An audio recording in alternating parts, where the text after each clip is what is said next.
Olá, povo de Deus, bem-vindo ao canal Colégio do Discípulo.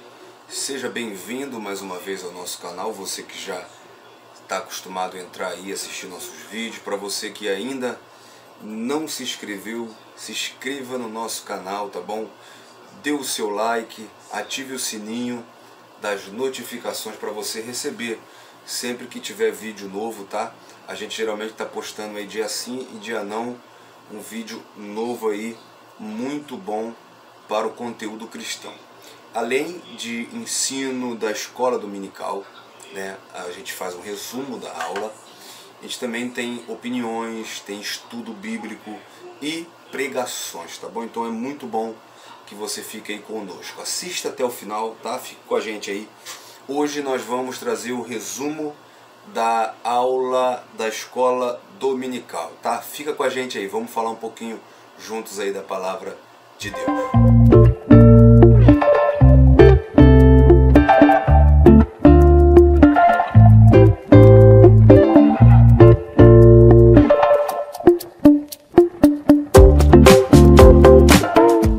Pois é, pessoal, hoje nós vamos fazer o resumo da lição de número 9 da escola bíblica dominical. Eu tenho em minhas mãos Bíblia, tá? A lição da escola bíblica, tá? Do segundo trimestre, Relacionamentos em Família, do comentarista Elienay Cabral, tá? Essa lição é de domingo, do dia 28 de maio, tá bom? Nós estamos na lição de número 9. Essa lição traz o título Uma Família Nada Perfeita, tá? O texto áureo diz assim, está lá em Gálatas 6, versículo 7. Não erreis, Deus não se deixa escarnecer, porque tudo que o homem semear, isso ceifará, tá? E a verdade prática diz, tudo o que os membros da família plantarem, colherão. Essa é uma lei universal de Deus, que pode ser constatada na própria natureza, tá? Então olha bem, a gente vai falar sobre plantar, colher. Vamos ver o que leva o autor a esse pensamento, a essa reflexão, tá? A leitura bíblica em classe está em 2 Samuel, capítulo 3, versículo 2 ao 5, capítulo 5, versículo 13 ao 15, e também no capítulo 12, versículo 10 ao 13, somente a parte A, tá? Você lê a leitura bíblica em classe aí na sua casa. Para ganhar tempo eu não vou ler aqui, mas eu vou te adiantar que se trata da família de Davi, tá bom? Falar sobre a família de Davi, né? É muito bom falar de Davi como o homem segundo o coração de Deus, né? Como o poeta, o músico, o compositor, o guerreiro. É muito bom falar de Davi como rei, o maior rei que Israel já teve, né? Agora, falar de Davi como pai. Bom, Davi deixou a desejar. O comentarista observa como a família de Davi foi marcada pelas consequências de um pai, mas aqui a gente traz pais, tá bom? Que não assume um papel que Deus espera deles. Na família de Davi teve pecado, incesto, rebelião e morte, tá? Por causa da omissão do rei. Em primeiro lugar, o comentarista traz o seguinte tema, o rei Davi e a sua grande família. E aí no tópico 1, ele fala sobre Davi, ungido por Deus. E o autor ele fala sobre a decadência do reinado de Saul e como Deus escolhe Davi, por ser um homem segundo o seu coração, para assumir o lugar do primeiro rei. Samuel vai à casa de Jessé, em Belém, né, Jessé o belemita, e unge Davi como rei. E daquele dia em diante o Espírito Santo se apoderou de Davi. O tópico 2 fala sobre Davi, o homem de Deus. O comentarista cita como não havia dúvida de que Deus capacitava Davi para desempenhar essa difícil tarefa, de liderar e reunificar a nação de Israel. E o autor salienta, observando os capítulos 2, os capítulos de 2 Samuel, que Davi foi bem sucedido nessa missão. Isso é claro, isso é óbvio. E no tópico 3, ele fala sobre a grande família de Davi. Aqui a gente entra na questão, tá? Davi, mesmo sendo capacitado, ungido, o homem segundo o coração de Deus, mesmo tendo desempenhado muito bem sua missão como líder, como rei, Davi entendeu que ele poderia ter várias esposas e concubinas. Tá? 1 Crônicas 3, de 1 a 5, também no versículo 9, 1 Crônicas 14, 3, tá? Nos mostra que Davi teve filhos com várias concubinas. Tá?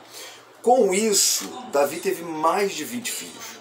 Só que Davi priorizou, tá, os assuntos reais, as batalhas, as conquistas, o reinado, esquecendo que tinha famílias espalhadas. Com isso, seus filhos se tornaram problemáticos em suas vidas pessoais. O seu filho precisa de você lado a lado com ele. Quando você dá prioridade a outras coisas e esquece a sua paternidade, você deixa que o seu filho cresça com problemas psicológicos, com problemas pessoais, com transtornos de personalidade. É muito bom que você ocupe-se com o seu filho. É isso que o autor está trazendo para nós, tá? Aí ele vai falar, né, o segundo título que ele usa é Filhos e Parentes na Casa de Davi, tá? E a parte 2, no tópico 1, aí ele fala sobre Tamar, ele fala sobre os filhos de Davi, tá? São 3 tópicos que ele vai tratar sobre os filhos de Davi, tá? Ele vai falar sobre Tamar, sobre Absalão, sobre Aminon e sobre Jonadab, perdão. São 4 subtópicos, tá? Que ele usa para falar sobre os filhos e os parentes na casa de Davi. Por que filhos e parentes? Porque Tamar, Absalão, Aminon são filhos, mas Jonadab era o sobrinho de Davi, tá? Então nós vemos Tamar como filha de Maaca, tá? Que era filha do rei Talmai, de Gesur. Foi mãe de Absalão, que era irmão de Tamar. E Aminon, que era meio-irmão, tá? Esses 3 têm histórias, infelizmente, negativas.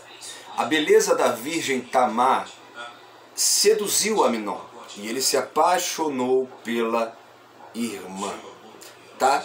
O autor salienta que Aminon era desajustado e emocionalmente dominado por paixões carnais. Por isso ele se apaixonou pela sua meia-irmã e cometeu incesto e foi assassinado pelo seu irmão Absalão, como nós vamos ver, tá bom? E nessa leva tem um primo chamado Jonadab, tá? Que era filho de Simeia, irmão de Davi, tá? Ele era um sobrinho de Davi, portanto primo de Aminon. E o autor taxa ele como um conselheiro do mal, tá? Porque ele faz um mau conselho a Aminon. Ele aconselha Aminon a satisfazer a sua paixão pela irmã, para mentir para Davi e para Tamar. Tá? Isso está em 2 Reis, capítulo 13, do 5 ao 11. Tá bom? E aí a gente entra aqui para concluir. No tópico 3, ele fala sobre o problema moral na família de Davi. Tópico 3, subtópico 1, ele fala das consequências de sua falta de domínio próprio. Ele taxa aqui, eu quero aqui chamar sua atenção para você observar como quando a família sai da direção de Deus, olha como as coisas desandam, olha como vai piorando. Observe isso. Aminon, filho mais velho, comete incesto contra a própria irmã. Ele se seduz, com o conselho de Jonadab, ele abusa de sua irmã. Quando Absalão fica sabendo, ele mata Aminon. Tá bom? Então, quando Davi soube disso, ele se irou, mas ele não tomou nenhuma atitude. Como essa história toda termina? Na morte do seu filho mais velho pelo próprio irmão. Tá? Então, olha como as coisas vão piorando. De incesto, termina em morte. Consequentemente, mais tarde, Absalão se rebeliou contra o próprio pai e tentou tomar o trono. Tem filhos rebeldes, gente, porque o pai não tem uma posição, um pulso firme. Davi viu tudo acontecer no começo, porém Davi não tomou atitude. Davi chorou, Davi se irou, mas não fez nada. E agora nós vamos ver o próprio filho tentando tomar o trono do pai. E isso tudo acabou com a morte de Absalão, do segundo livro dos Reis, capítulo 18, versículo 33. Quando Davi soube, ele chorou amargamente. Tá dando glória a Deus pela sua família não ser assim, né? Pois bem, o autor conclui. Deixa eu voltar aqui rapidamente. Absalão também, o autor salienta aqui, eu quase que eu passo direto disso, tá? Ele cumpre a profecia entregue a Davi, de que os filhos dele iriam tomar as mulheres dele como amante. E Absalão fez isso, envergonhando o rei publicamente. Absalão tomou para si as concubinas de Davi, algumas concubinas, tá? E então ele chega a uma conclusão, tá bom? O comentarista, ele traz para a nossa vida a importância de sermos vigilantes, de termos proximidade e de darmos exemplo, tá bom? Como o problema moral na vida de Davi nos ensina como pais que devemos vigiar, que devemos ter proximidade e que devemos ser exemplo para nossas famílias. Precisamos ter uma relação sóbria e equilibrada com nossos cônjuges, filhos, parentes e pessoas próximas, tá bom? Eu vou ler para você aqui o restante e a conclusão. Infelizmente não estamos livres de deparar-nos com problemas morais difíceis na família. Por isso é preciso que os pais façam parte, acompanhando de perto o que acontece nos lares. Sobretudo, fazendo isso por meio do exemplo de quem busca viver para a glória de Deus dentro de casa, tá bom? Aí o comentarista cita a primeira epístola de Paulo aos Coríntios, no capítulo de número 10, no versículo de número 31, que diz assim: portanto, quer comais ou quer bebais, façais qualquer outra coisa, façais tudo para a glória de Deus. E a conclusão diz assim: vimos que a família do rei era disfuncional e que trouxe problemas de longo prazo para toda a família. Por isso, é preciso cultivar os valores da palavra no nosso lar. Que os pais exerçam seus papéis em casa, transmitindo esses valores e acompanhando de perto os seus filhos. Que os cônjuges tenham um relacionamento que traga equilíbrio e segurança aos filhos. A vida cristã em família é a maior prevenção contra os desajustes da atualidade. Que possamos ter nossa família criada dentro da palavra e que nós possamos acompanhar de perto, que nós possamos investir na nossa família, que nós possamos nos preocupar com a nossa família e que possamos preservar um relacionamento equilibrado. Tá bom, meu querido? Oro pela sua família, ore pela minha, fique na paz e seja um aluno da escola dominical.